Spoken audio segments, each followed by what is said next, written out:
warahmatullahi wabarakatuh. Halo teman-teman, ketemu lagi dengan aku Rani Kartika dalam channel YouTubeku yang berbagi informasi seputar hukum, kampus, perkuliahan, juga seputar mahasiswa.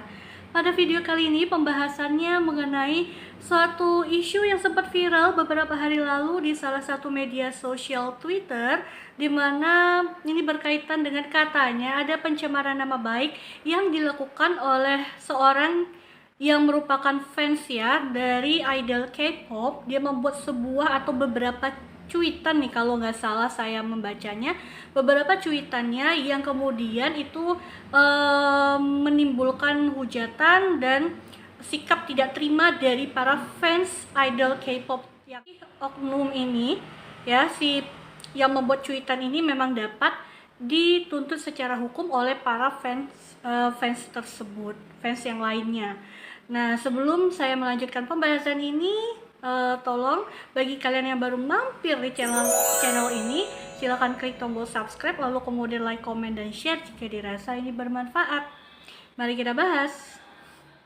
Mungkin teman-teman di sini udah tahu ya, kasusnya itu kan sempat viral atau trending di Twitter nih, dimana kita sebut saja inisialnya S ini membuat beberapa cuitan gitu ya, yang isinya itu kurang lebih kayak konotasinya buruk lah, karena ada menjelek-jelekkan dua member dari idol K-popnya sendiri yang dia kagumi gitu ya. Nah, atas cuitan yang dia buat tersebut itu menimbulkan reaksi dari fans yang lain ya, jadi sesama fans ini berseteru. Nah, akhirnya si S ini dibawalah dalam tanda kutip semacam kayak diadili gitu melalui sebuah forum diskusi secara virtual. Nah, di dalam forum diskusi itu rata-rata para fans ini meminta untuk si S membuat sebuah video permintaan maaf disertai dengan membuat surat pernyataan yang ditandatangani di atas materai, tidak hanya ditandatangani oleh si S tetapi juga ditandatangani oleh orang tua dari si S. Nah, atas tuntutan tersebut S ini nggak terima, dia menolak untuk membuat video permintaan maaf maupun menolak juga membuat surat pernyataan, apalagi kalau harus ditandatangani oleh orang tuanya. Oke, nah kemudian reaksi balik atas penolakan diri S yang tidak mau membuat video permintaan maaf maupun surat pernyataan tersebut itu sampai menimbulkan apa ya, kayak salah satu orang gitu ya di dalam forum tersebut semacam kayak ngancam gitu ya, ngancam kalau nggak mau nanti orang tuanya si S ini jabatannya bisa diturunkan, dipindah tugaskan segala macam. Bahkan salah satu oknum di situ, anggota dari forum diskusi itu juga menyebutkan bahwa sudah menyiapkan lawyer untuk membawa kasus ini ke meja hijau alias ke pengadilan. Nah, kita lihat dalam hukum itu sendiri, tentu saja karena ini adalah masalah etika di media sosial yang banyak sekali katanya itu bermasalah. Apa-apa posting gitu ya, kalau kita punya masalah kita posting, sebut nama, orang yang nggak terima, ujung-ujungnya kita dilaporkan. Padahal mungkin mau itu bentuk curhatan gitu ya. Nah, ini kita harus bijak menyikapi hal tersebut ya teman-teman. Ini sebagai pembelajaran kita bersama bahwa media sosial itu juga ada aturan hukumnya. Nah, di dalam undang-undang sendiri, yaitu undang-undang ITE, ternyata pasal yang paling sering dikenakan itu adalah pasal 27 ayat 3 undang-undang ITE, Undang-Undang Informasi dan Transaksi Elektronik. Apa sih kata pasalnya? Coba saya baca ya supaya saya nggak salah.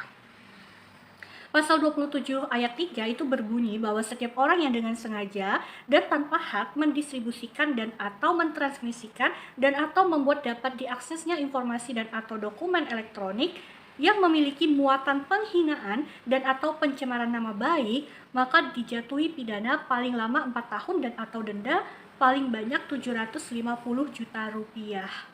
Oke, di sini ada kata informasi elektronik atau dokumen elektronik memiliki muatan penghinaan dan atau pencemaran nama baik. Kalau kita melihat pada pasal tersebut, maka cuitannya si S ini bisa jadi memenuhi unsur pasal tersebut. Tetapi masalahnya, apakah anggota fansnya ini bisa melaporkan si S gitu ya atas dasar pencemaran nama baik, yang mana nama baik yang dicemarkan itu adalah si member idol K-popnya itu yang ada di Korea gitu kan ya. Nah, dalam hukum itu ada namanya delik ya teman-teman. Delik itu penetapan suatu tindak pidana atau kejahatan ataupun pelanggaran terhadap suatu undang-undang, itu delik. Jadi dilihat delik ini apakah dia termasuk jenisnya delik aduan atau delik biasa, teman-teman. Nah, apa tuh delik aduan, delik biasa? Jadi kalau yang namanya delik aduan, maka tindak pidana itu hanya dapat dituntut dan dapat diproses oleh pihak yang berwajib dengan adanya aduan terlebih dahulu dari orang yang dirugikan.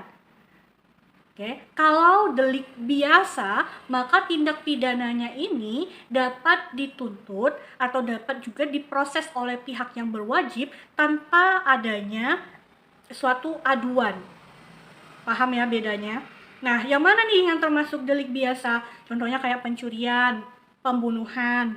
Sedangkan kayak yang delik aduan, inilah salah satunya pencemaran nama baik, penghinaan, fitnah gitu. Itu masuk dalam kategori delik aduan. Nah, di selain undang-undang ITE juga kalian bisa lihat di Kitab Undang-Undang Hukum Pidana alias KUHP pasal 310 gitu ya. Itu ada disebutkan. Nah, karena ini adalah deliknya delik aduan, artinya siapa dong yang seharusnya memiliki hak untuk menuntut si S? Ya, kalian sudah pasti tahu, harusnya si dua nama yang disebutkan oleh S dalam cuitannya. Dua nama ini, maksud saya adalah nama member idolnya tersebut ya. Nah, saya nggak mau sebutkan di sini nama membernya gitu, kalian udah pasti tahu lah beritanya.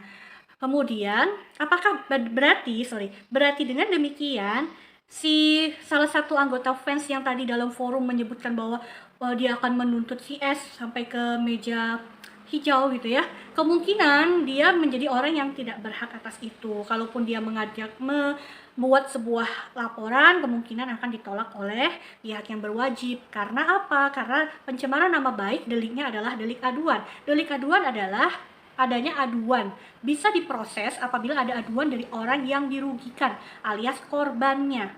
Dan kalau misal korban ini memang merasa bahwa dia namanya dicemari oleh si S gitu ya, dirugikan, maka dia bisa mengajukan tuntutan hukum atas diri si S tersebut.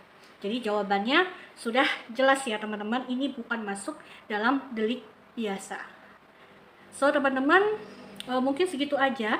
Pesan dari saya adalah kita berbijak dalam bermedia sosial. Kalau punya masalah dengan teman atau orang lain, hindarilah kayak gitu memposting kayak seakan-akan kita ini mikirnya kita curhat gitu ya. Tapi yang baca siapa tahu ada teman yang lagi kita keselin itu merasa dan dia nggak terima, maka cuitan kita bisa dijadikan sebagai barang bukti nantinya gitu loh. Kalau misalnya dia nggak terima dan membawa itu ke ranah hukum. Kita bijaklah dan cerdaslah dalam bermedia sosial. Gunakan media sosial itu sebagai cara untuk kita produktif, kreatif, menimbulkan hal-hal dan menebarkan hal-hal positif bagi orang lain.